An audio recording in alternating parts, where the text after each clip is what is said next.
Quand on pense aux personnes les plus riches du monde, des noms comme Bill Gates, Warren Buffett ou John Rockefeller viennent immédiatement à l'esprit. Mais peu auraient pensé ou même entendu parler de Mansa Moussa Ier du Mali, le roi africain du XIVe siècle, qui était aujourd'hui nommé la personne la plus riche de l'histoire de l'humanité.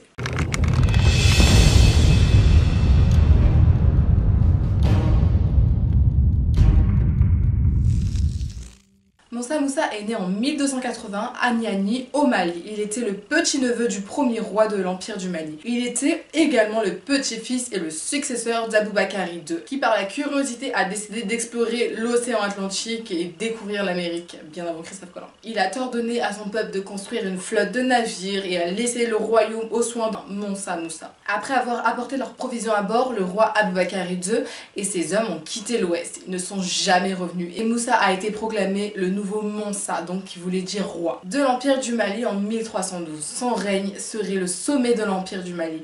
L'Empire était riche en raison de l'abondance d'or sur le territoire. Le Mali avait pour règle que tout l'or extrait de l'Empire devait toujours être donné au roi. Et c'est ainsi que Mansa Moussa est devenu aussi riche. En 2012, le site américain Celebrity Net Worth a estimé sa fortune à 4000 milliards de dollars. Mais les historiens de l'économie s'accordent à dire que sa fortune est impossible à chiffrer. Mansa Moussa voulait également voyager comme son frère Aboubakari II, mais lui son plan était de se diriger vers l'est jusqu'à la Mecque, au lieu de l'océan Atlantique. Après plusieurs années de planification, le voyage du roi en Arabie a finalement commencé en 1324. Son épouse Inari Kanouté, des fonctionnaires, des soldats, des chameliers, des marchands et des esclaves l'ont tous rejoint dans le voyage. Depuis leur patrie au Mali, la caravane de Mansa Moussa a voyagé vers le nord et a traversé le désert du Sahara en Égypte. La caravane du roi a fait escale au Caire où Mansa Moussa a rencontré le gouverneur de la ville. L'entourage de Mansa Moussa a impressionné le gouverneur du Caire, mais ce qui a vraiment étonné, c'est la quantité d'or que le roi et son peuple ont apporté avec eux. Mansa Moussa a couvert la cour égyptienne du Caire d'or, et la ville se souviendra de sa générosité pendant de nombreuses années. La quantité d'or qu'il a donnée au peuple du Caire était si grande que sa valeur a baissé pendant de nombreuses années. Ils ont poursuivi leur voyage vers la Mecque. Après 3 mois au Caire, le voyage en Arabie était plein de dangers et de mésaventures multiples. Ceux qui n'ont pas été tués par la soif ou la faim dans le désert sont morts lorsqu'ils ont été attaqués par des bandits.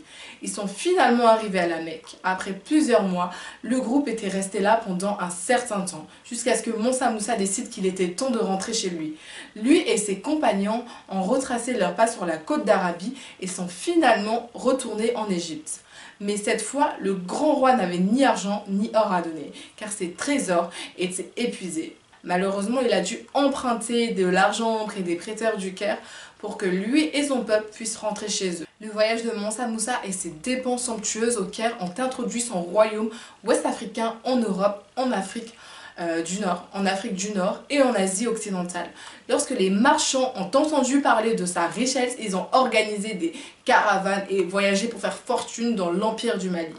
Les marchands égyptiens et marocains ont particulièrement commercé plus fréquemment dans l'Empire. Les dirigeants nord-africains ont également envoyé des envoyés au royaume du Mali après avoir entendu parler de l'incroyable richesse de Mansa Moussa. Mais les actions généreuses de Mansa Moussa ont dévasté par inadvertance l'économie des régions qu'il traversait dans les villes du Caire, de Médine et de la Mecque. L'afflux soudain d'or a dévalué le métal pendant la prochaine décennie. Les prix des marchandises ont considérablement augmenté pour rectifier le marché de l'or. Sur le chemin du retour de la Mecque, Mansa Moussa a emprunté tout l'or qu'il pouvait transporter auprès de prêteurs au Caire avec un intérêt élevé. C'est la seule fois enregistrée dans l'histoire où un homme contrôlait directement le prix de l'or en Méditerranée. Après avoir régné pendant 25 ans, Mansa Moussa est décédé en 1337.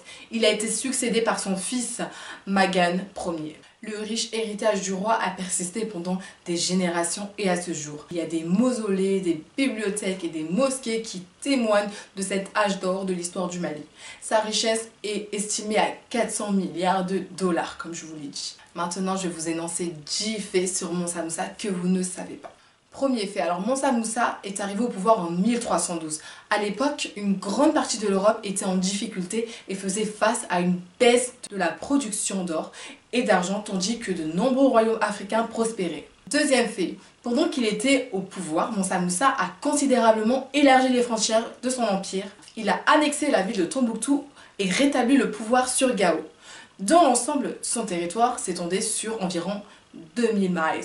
Troisième fait, Mansa Moussa était en charge de beaucoup de terres. Pour mettre les choses en perspective, il a gouverné tout ou une partie de la Mauritanie, du Sénégal, de la Gambie, de la Guinée, du Burkina Faso, du Mali, du Niger, du Nigeria et du Tchad. Quatrième fait que vous ne savez pas sur Mansa Moussa. Le reste du monde a eu vent de sa grande fortune en 1324, quand il a fait le pèlerinage de près de 4 miles à la Mecque, afin de remplir l'un des 5 piliers de l'islam. Cinquième fait sur Mansa Moussa. Il est arrivé au pouvoir en 1312. Lorsqu'il a été couronné, on lui a donné le nom de Mansa, qui signifie roi. On dit que Mansa Moussa avait conquis 24 villes, chacune avec des districts environnants, contenant des villages et des domaines pendant son règne. Sixième fait sur Mansa Moussa. L'historien contemporain Khaldun a interviewé plus tard l'un des compagnons de voyage de l'empereur. L'homme a affirmé qu'à chaque arrêt, il nous régalait d'aliments rares et de confiseries. Son équipement et son mobilier portés par 12 000 esclaves privés vêtus de robes de brocart et de soie yéménite. Septième fait sur Mansa Moussa, alors sa richesse a été révélée au monde lors du pèlerinage de 1324 à la Mecque.